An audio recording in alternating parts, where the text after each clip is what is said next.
Good morning, students. Today we are going to see our next topic, that is the factors affecting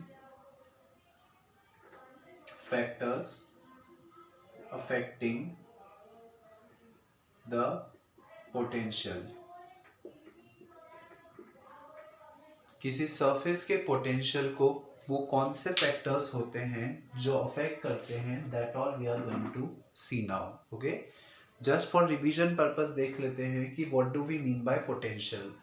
potential का मतलब होता है, suppose infinity पर कोई charge है, अगर आप उसको इलेक्ट्रिक फील्ड में, किसी चार्ज की इलेक्ट्रिक फील्ड में लाने के लिए जो वर्क डन आपको करना पड़ता है, दैट वर्क अपॉन चार्ज का ratio is called as potential. It is denoted by V, right?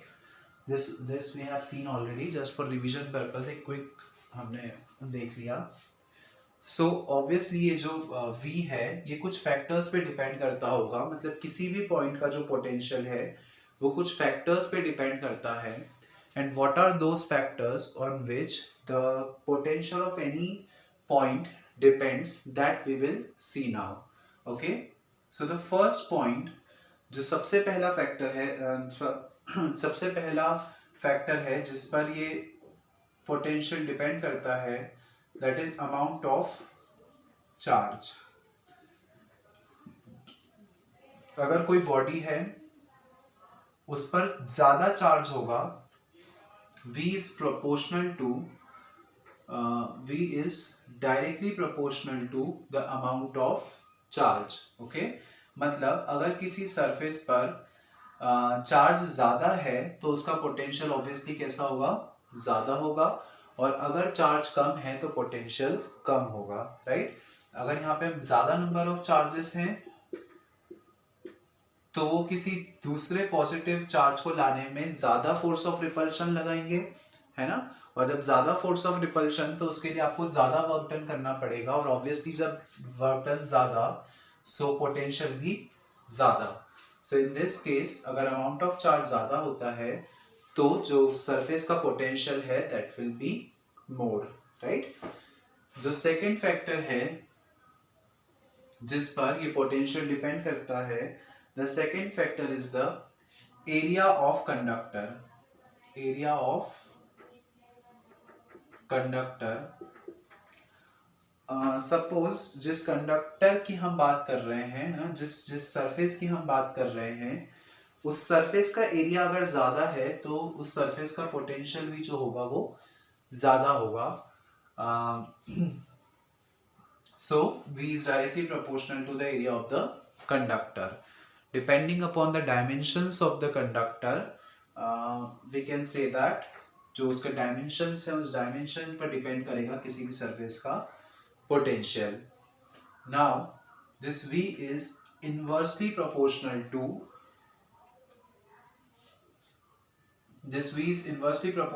the presence of another conductor.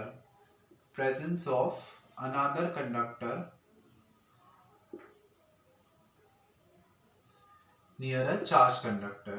ठीक है, अगर किसी चार्ज कंडक्टर के पास में आपने एक दूसरा अनचार्ज कंडक्टर रख दिया है तो उससे ये जो पोटेंशियल है वो डिक्रीज होता है.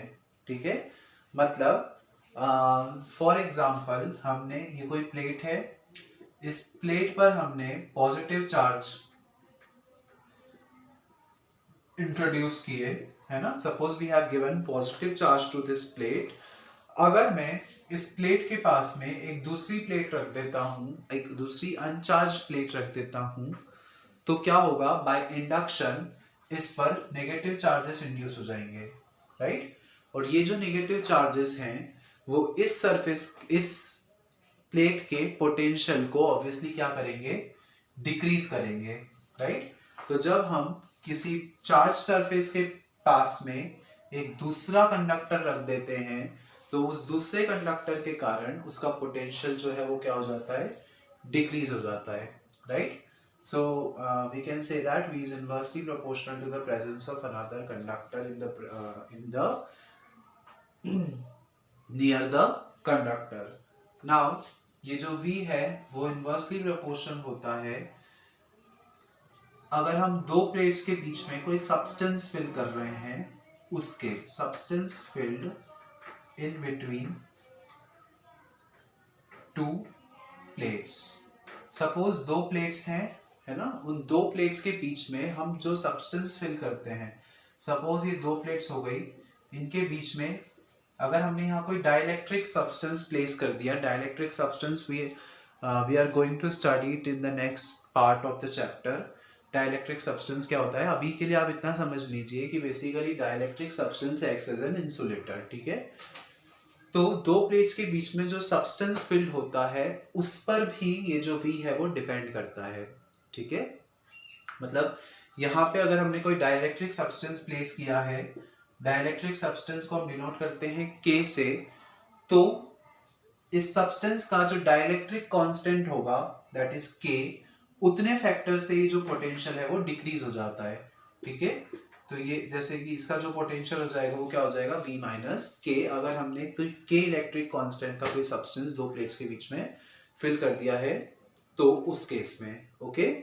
सो in this way students we can see that जो पोटेंशियल है वो कुछ फैक्टर्स पर डिपेंड करता है, that is the amount of charge, area of conductor के डायरेक्टली प्रोपोर्शनल। जैसे जैसे RHS बढ़ेगा वैसे वैसे LHS भी बढ़ेगा, और इन दोनों चीजों के इन्वर्सली प्रोपोर्शनल अगर ये चीजें बढ़ती हैं RHS, तो LHS वाली चीजें जो हैं वो कम हो जाएंगी, मतलब पोटेंशियल जो है वो कम हो जाएगा, right.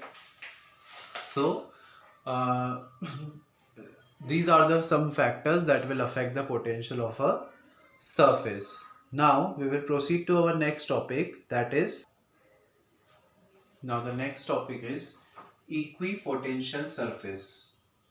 Equipotential surface, okay. What do we mean by equipotential surface?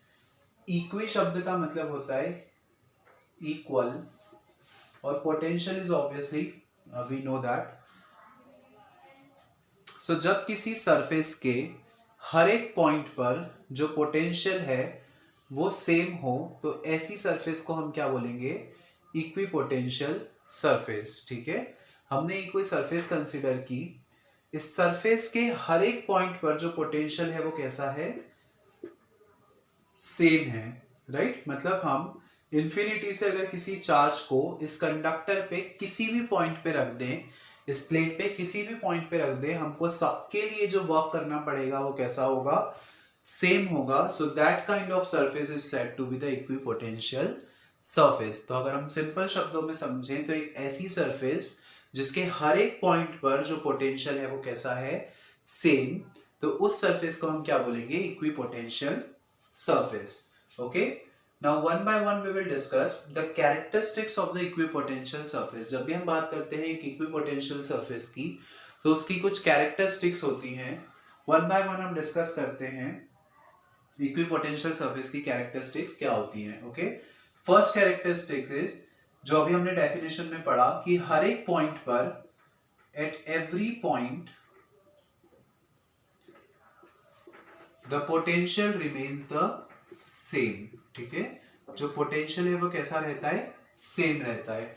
तो चाहे आप इक्विपोटेंशियल सरफेस के किसी भी पॉइंट को कंसीडर कर लो, हर एक पॉइंट पर जो पोटेंशियल है वो कैसा रहेगा, सेम रहेगा।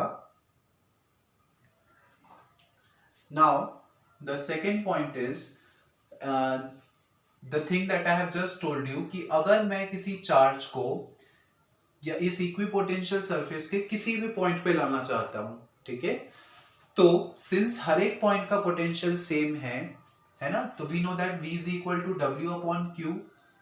आपको पता है V हर एक पॉइंट पे सेम, चार्ज तो ऑब्वियसली सेम है ही, सही। तो जो V और Q दोनों सेम है तो वर्क भी हमेशा क्या आएगा, कांस्टेंट। इसका मतलब हर एक पॉइंट पर हर एक पॉइंट पर पोटेंशियल सेम है जो, और जब हम किसी चार्ज को किसी भी पॉइंट पे लाना चाहें उसके लिए हमको जो वर्क करना पड़ेगा दैट विल बी सेम और कांस्टेंट, राइट।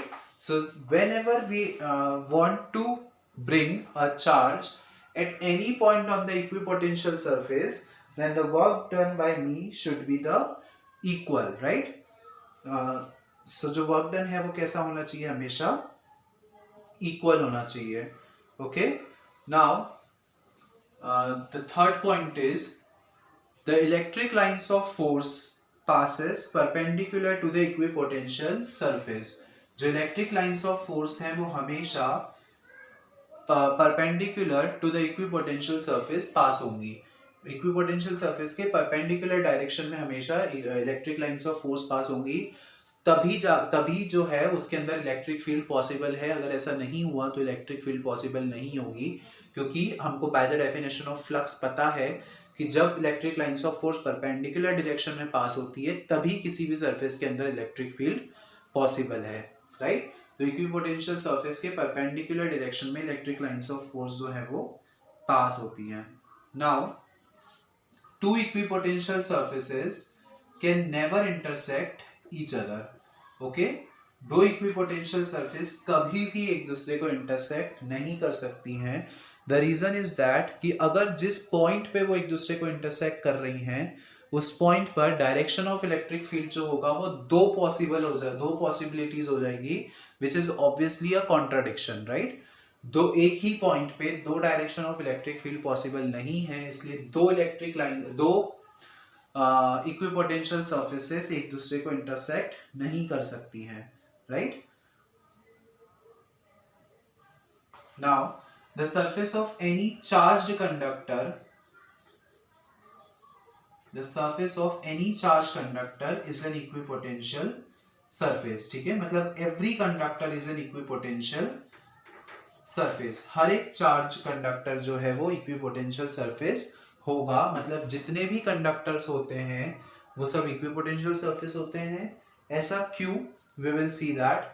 सपोज ये कोई चार्ज कंडक्टर है ना, हमने मान लिया कि ये इक्विपोटेंशियल नहीं है और इसके कुछ पॉइंट पर जो पोटेंशियल है वो ज्यादा है और कुछ पॉइंट्स पर जो पोटेंशियल है वो कम है. ठीक है, हमने मान लिया just by taking a contradiction कि अगर ऐसा पॉसिबल है कि कुछ पॉइंट पर चार्ज ज्यादा और कुछ पॉइंट पर चार्ज कम, तो आपको पता है कि जब भी ऐसा होता है तो हमेशा चार्जेस जो हैं वो हाई पोटेंशियल से लो पोटेंशियल की तरफ फ्लो करते हैं. और कब तक करते हैं? जब तक इस पूरी सरफेस का पोटेंशियल सेम नहीं हो जाता, राइट. तो अगर ऐसा है तो क्या होगा, हाई पोटेंशियल से लो पोटेंशियल की तरफ चार्जेस फ्लो करेंगे और सारे पॉइंट पर जो पोटेंशियल है वो कैसा हो जाएगा, इक्वल हो जाएगा आफ्टर सम टाइम. इसलिए हर एक चार्ज कंडक्टर जो होता है वो कैसा होता है, इक्विपोटेंशियल सरफेस होता है. इसका मतलब हर एक पॉइंट पर जो पोटेंशियल है वो कैसा होता है, same, because of the redistribution of charges. Okay, so in this way we can see the equipotential surfaces and the characteristics of the equipotential surfaces. Okay, now there is one more thing that we have to keep in mind, students. Whenever we are talking about the equipotential surface, so the work done to bring a charge at one point to another is zero, है ना. क्यों zero? क्योंकि हमने मान लिया ये एक point जिसका पोटेंशियल A और ये एक दूसरा पॉइंट जिसका पोटेंशियल B, राइट. सो हमको पता है the potential difference is equal to VA minus VB is equal to W upon Q. और VA माइनस VB मतलब A का पोटेंशियल और B का पोटेंशियल दोनों सेम है, राइट. इसका मतलब मैं इसको लिख सकता हूँ V minus V is equal to W upon Q, और V से V कैंसिल हो गया, so we will get W upon Q is equal to 0. Since Q cannot be 0, और अगर Q 0 होता तो इनफाइनाइट हो जाता, इसलिए जो W है it will be 0, राइट. इसका मतलब अगर आप इक्विपोटेंशियल सरफेस के अंदर ही किसी चार्ज को एक पॉइंट से दूसरे पॉइंट पे डिस्प्लेस करना चाहते हो तो उसके लिए आपको कोई भी वर्क करने की जरूरत नहीं है. बाहर से जब हम चार्ज को ला रहे हैं तो जो वर्क करना पड़ा दैट इज कांस्टेंट, बट जब हम इक्विपोटेंशियल सरफेस के अंदर ही एक पॉइंट से दूसरे पॉइंट को चार्ज को डिस्प्लेस करना चाहते हैं तो उस केस में जो हमको वर्क डन करना पड़ेगा that will B 0, because VA minus VB दोनों सेम चीज हो गई, VA से VB कैंसिल हो गया और you will get the work done is equal to 0, right. तो जब हम चार्ज कंडक्टर की बात करते हैं, एक होलो कंडक्टर की बात करते हैं, तो उस केस में हमको चार्ज को डिस्प्लेस करने के लिए वर्क करने की जरूरत नहीं है, right. So these are some of the characteristics of the equipotential surface. Now we will proceed to our next topic, that is, now our next topic is motion of a charge particle in an electric field. ठीक है, अगर हम electric field के अंदर किसी particle के, किसी charge particle के मोशन के लिए एक्सप्रेशन डिराइव करना है हमको, ठीक है। सो सबसे पहले हम एक इलेक्ट्रिक फील्ड कंसिडर करते हैं। इलेक्ट्रिक फील्ड हमने कंसिडर की, सपोज यहाँ पे एक प्लेट ली हमने जिस पर नेगेटिव चार्ज इंड्यूस है, और ये एक प्लेट ली जिस पर पॉजिटिव चार्जेस एक्यूमुलेटेड हैं, right. So we have taken two plates, एक पर पॉजिटिव चार्ज, दूसरी पर नेगेटिव चार्ज। ऑब्वियसली इसके कारण क्या होगा, एक इलेक्ट्रिक फील्ड जो है वो जनरेट हो जाएगी। यहाँ पर हम एक चार्ज कंसिडर करते हैं, that is plus Q charge, जिसका मास हो गया, हमने मान लिया स्मॉल m। जैसे ही ये चार्ज पार्टिकल इस इलेक्ट्रिक फील्ड में एंटर करेगा, तो सिंस आपको पता है कि ये जो चार्ज है वो पॉजिटिव है और ये नेगेटिव प्लेट की तरफ अट्रैक्ट होगा, because opposite charges attract each other, right. तो जो पॉजिटिव चार्ज है वो नेगेटिव प्लेट की तरफ अट्रैक्ट होगा, और इसका जो मोशन है वो कुछ इस तरीके से we can see, right? It will follow a path like this। अगर हम यहाँ पे एक स्क्रीन लगा दें तो it will strike at this point P, right? So जो हम डायग्राम में हम एक चार्ज पार्टिकल का मोशन देख रहे हैं, अगर हम इसके लिए एक इक्वेशन डिराइव करें, so how would be the equation that we are going to see now? Okay, हमको इस चार्ज पार्टिकल के लिए एक इक्वेशन डिराइव करनी है। So first of all, by the definition of intensity of electric field, we know that E is equal to F upon Q, where Q is this charge, right? हमको पता है कि electric field के अंदर किसी point पर कोई charge कितना फोर्स एक्सपीरियंस कर रहा है, उसको हम क्या बोलते हैं, intensity of electric field, and it is denoted bye E। E is equal to F upon Q, है ना। इलेक्ट्रिक फील्ड के अंदर जितना कोई चार्ज कितना फोर्स एक्सपीरियंस कर रहा है, that is basically intensity of electric field. और यहाँ से हमारे पास F की वैल्यू आ गई, F is equal to EQ, give it equation number 1। So we have got F is equal to EQ या QE we can write. Now इसको हम QE लिख लेते हैं फॉर आवर कन्वीनियंस, QE।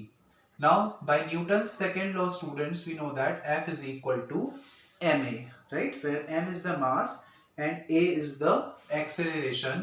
यहां से a की वैल्यू हमारे पास आ जाएगी, a is equal to f upon m। On putting the value of f from equation 1 in this equation 2, we will get a is equal to QE by m। हमने क्या किया, f की value put कर the equation 1 से equation 2 में, and we have got a is equal to QE by m, right? Now v square is equal to u square plus 2as, ये हम जानते हैं, right? We know that v square is equal to u square plus 2as। let यहाँ पे जो displacement है हम उसको x से डिनोट कर देते हैं, for just for understanding purpose हमने डिस्प्लेसमेंट को x से डिनोट कर दिया, okay. We know that students, the initial velocity of any object is 0, ठीक है। किसी भी ऑब्जेक्ट की जो इनिशियल वेलोसिटी होती है वो 0 होती है, so we will get v square is equal to 0 plus 2ax, और we will get v square is equal to 2ax। Now यहाँ पे अगर मैं इस a की वैल्यू को यहाँ से उठा के यहाँ पे पुट कर दूं, so I will get v square is equal to 2 into QE by m into x, right? I've got 2 into QE by m into x। Now we know that by the definition of potential, E is equal to v upon में x, right? Potential की definition से हमको पता है E is equal to v upon में x, that is intensity of electric field is equal to potential upon में displacement। और यहां से अगर मैं v is equal to ex हमने लिख लिया, राइट। यहाँ पे हमने डिस्प्लेसमेंट को x से इसीलिए डिनोट किया था ताकि हम यहाँ पे इसको x से रिप्रेजेंट कर पाए। सो v is potential, E is the electric intensity of electric field and x is the displacement। E is equal to v upon x we have got, right. और ये E is equal to V upon x कहाँ से आया, हमने एक relation derive किया था E और V के बीच में, right. That is E is equal to minus d V by d x. यहाँ पे हम इसको नेग्लेक्ट कर रहे हैं, दैट इज हम चेंज को कैलकुलेट नहीं कर रहे हैं, इसलिए हमने उसको एक जनरलाइज्ड फॉर्म में लिख दिया, E is equal to V upon में x और V is equal to E x. Now this is capital V, यहाँ पे आपको सिंबल्स का थोड़ा सा ध्यान रखना है। This is capital V, that is potential, और ये जो है वो स्मॉल v है, that is the final velocity. तो थोड़ा सा सिंबल्स के be careful while writing the symbols. Now what do, we will इस इक्वेशन में that is v square is equal to 2qe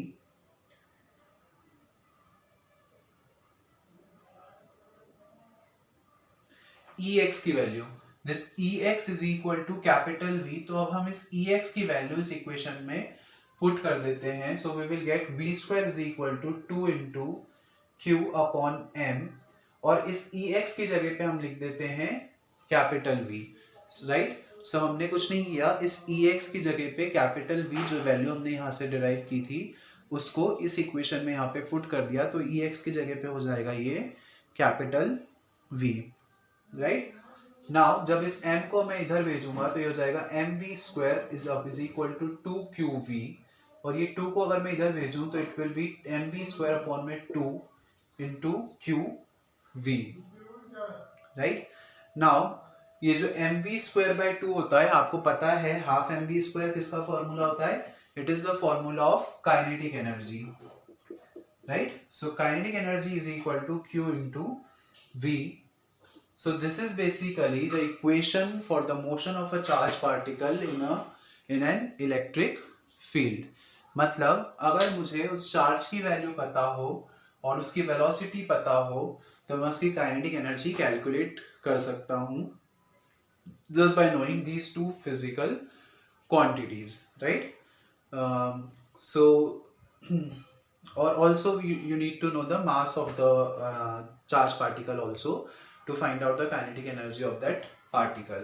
So in this way we can express the motion of a charged particle in an electric field where the kinetic energy is equal to q into v. Q is the charge on the q is the charge and v is the velocity of that charged particle. Okay, so this was the last topic of our first part of chapter 2, that is the electric potential.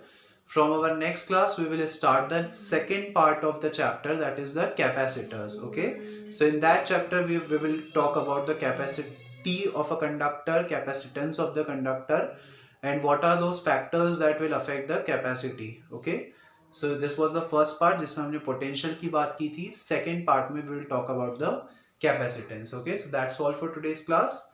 Thank you.